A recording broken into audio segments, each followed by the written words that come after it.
Buenos días a todos y nada, vamos a repasar un poco lo que está siendo la jornada en Estados Unidos, ¿no? Bueno, pues continuamos con subidos al carro del optimismo, ¿no? Con una estela de compras bueno, pues que siguen siendo las mismas que hemos visto tras el rally de diciembre, ¿no? Y los mercados ahora en realidad ya no suben tanto porque se haya descontado una bajada de tipos de interés. Yo creo que todo eso estaba descontado. Más bien ahora sí que están subiendo pues por razones que son lógicas, ¿no? Netflix presentó resultados ayer y hoy sube más de un 12%, con lo cual tira del resto de tecnológicas. Y los resultados que presentó Netflix no es que fueran especialmente buenos en cuanto a beneficio por acción se refiere, pero sí que hay una cosa que gusta mucho al mercado, como es lógico, y es que ganaron 4 millones de suscriptores más de lo que el mercado esperaba, ¿no? Desde los 9 millones a los 13 millones, ¿no? Y el mercado siempre aplaude cuando una compañía adquiere más cuota de mercado, ¿no? Además, los recientes resultados de Meta pues también han impulsado la cotización de la compañía más de un 7% lo que va de año, y esto está tirando de las 7 magníficas que al final y en definitiva son las que están tirando del Standard & Poor's 500 este comienzo de año, porque si aislamos el efecto de las 7 magníficas y cogemos el Standard & Poor's 500 de las small caps, que es el Standard & Poor's 600, que es el relativo a las small caps, y cogemos también el Standard & Poor's 400, que engloba las 400 compañías de mayor capitalización bursátil, pues tenemos que están cotizando plano prácticamente desde el inicio del año. Así que es el Standard & Poor's 500 con sus 7 magníficas las que están tirando del carro, como ha venido siendo lo habitual también en el año 2023, y aquí ya cada uno puede hacer sus tesis de inversión, pero realmente yo creo que estamos entrando en un terreno un poco de sobrecompra, ¿no? O de sobrevalor clarísimo, ¿no? A este respecto también es cierto que han salido muy buenos datos del PMI en Estados Unidos, con un índice que se ha ido por encima de 50, esto denota que estamos en zona de expansión o auge, cuando el mercado esperaba que estuviéramos en recesión o en zona de recesión, que es por debajo de 50, en 47 y pico, en 47,9 el mercado esperaba, ¿no? Y esto también ha impulsado o está sirviendo de catalizador para que la gente se anime a comprar, con un Standard & Poor's 500 que casi sube el futuro un 1% hoy, y un Standard & Poor's y un Nasdaq que sube prácticamente un 1,5%.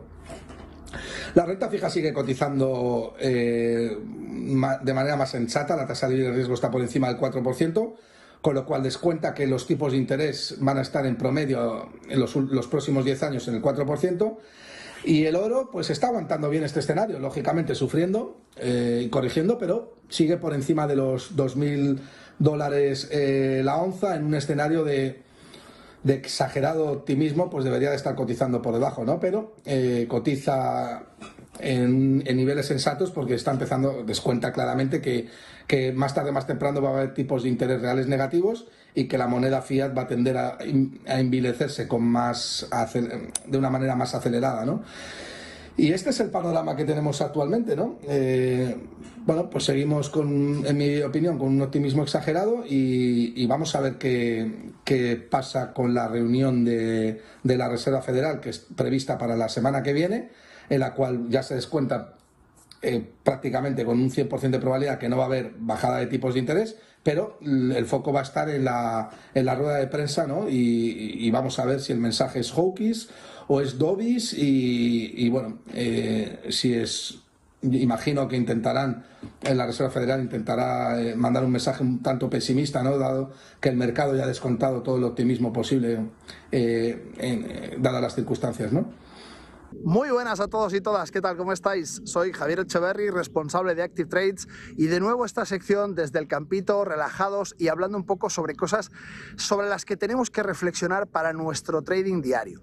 Si recordáis, ayer hablábamos de esa amenaza tan importante que era la desinformación y que Borrell calificaba como la segunda amenaza más importante del planeta según el World Economic Forum. Bien.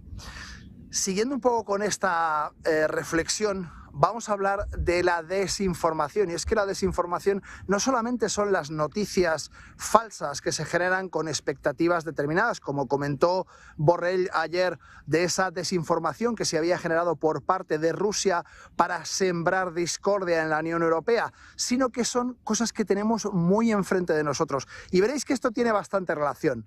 Resulta que tenemos el DAX muy cerquita, a menos de un 1% de máximos históricos. Tenemos S&P 500, Nasdaq, Dow Jones, todo en máximos. Y parece que el clima económico está francamente bien. Sin embargo, sabemos muy bien que Alemania está empezando a quejarse de que aporta mucho más a la Unión Europea. Tanto es así que hemos visto un partido político en concreto que dice que si sale elegido en Alemania, propondrá un Brexit de Alemania con respecto a la Unión Europea.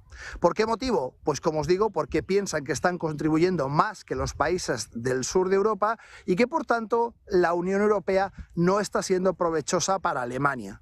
¿Qué significa esto? Pues que tenemos una situación en la que los PMIs en Alemania están fatal, tenemos una situación en la que vemos a los agricultores alemanes ya prácticamente 2 semanas manifestándose y les dicen que no hay dinero, no hay plata. El no hay plata de Milei se tradujo en Alemania hace unos días y sin embargo están viendo que la Unión Europea sigue apoyando a Ucrania. ¿Qué sucede con apoyar a Ucrania? Está muy bien y todos entendemos que es una guerra totalmente injusta y que hay que apoyar. Pero claro, cuando un agricultor no tiene para dar de comer a su familia, se queja de que hay fondos que podrían ser utilizados para subvenciones dentro de Alemania que no lo están siendo por pertenecer a la Unión Europea. De nuevo, vuelvo a llamar vuestra atención sobre el MIT-DAX alemán, ese MIT-DAX 50 que nos da el pulso mucho más cercano a cómo están las cosas en la economía dentro de Alemania y dentro, desde luego, de la Unión Europea. Porque si nos fijamos única y exclusivamente en los datos más grandes, en cómo está el DAX, cómo está el Eurostoxx, en cómo está el S&P 500, vamos a imponernos una desinformación que solamente viene por no contrastar otros datos. En definitiva, el vídeo de hoy es para haceros reflexionar sobre el contexto, y es que el contexto lo es todo. Un dato sin un contexto al final no quiere decir nada. Y lo que quiero es que fijéis vuestra atención en datos contextuales. Poned en contexto lo que estamos viendo, daos cuenta de cómo están funcionando los mercados y básicamente fijaos en que la tensión dentro de Europa sí que está empezando a generarse gracias a ese clima un poco de rechazo por parte de Alemania a la Unión Europea. Y fijaos cómo ayer Borrell, curiosamente, recalcaba esta situación en la que Rusia había creado una campaña de desinformación para sembrar inestabilidad en la Unión Europea. Pues aquí veis cómo efectivamente esas noticias, ese FIMI, esas noticias que se están generando de manera totalmente falsa, pueden, desde luego, calar al final dentro de la población y pueden generar este tipo de comportamientos. Al fin y al cabo, nosotros somos los que tenemos que contextualizar la información que tenemos y, por tanto, estar muy pendientes de qué es lo que pasa en los mercados. Fijaos en el MIT-DAX, fijaos en el Russell 2000 y fijaos en los índices chinos. Aquí vamos a tener un pulso mucho más claro de cómo está funcionando la economía y podemos anticiparnos a una posible recesión. Alemania ya está en recesión técnica, pero una posible recesión global, teniendo en cuenta cómo vemos el crudo. Os lo digo siempre, el crudo no está en $130 como debería estar con todas las tensiones que tenemos. Eso significa que hay una expectativa de demanda baja. Fijaos en estos dos índices, más los índices chinos, el Hansen de Hong Kong, al final estamos siempre viendo un poco ese contexto en el que podemos entender perfectamente que la situación no es tan halagüeña como parece, pero que desde luego nos ayuda a entender cuáles son los movimientos de mercado. Contextualizar, fijémonos muy bien y mañana nos vemos en el siguiente.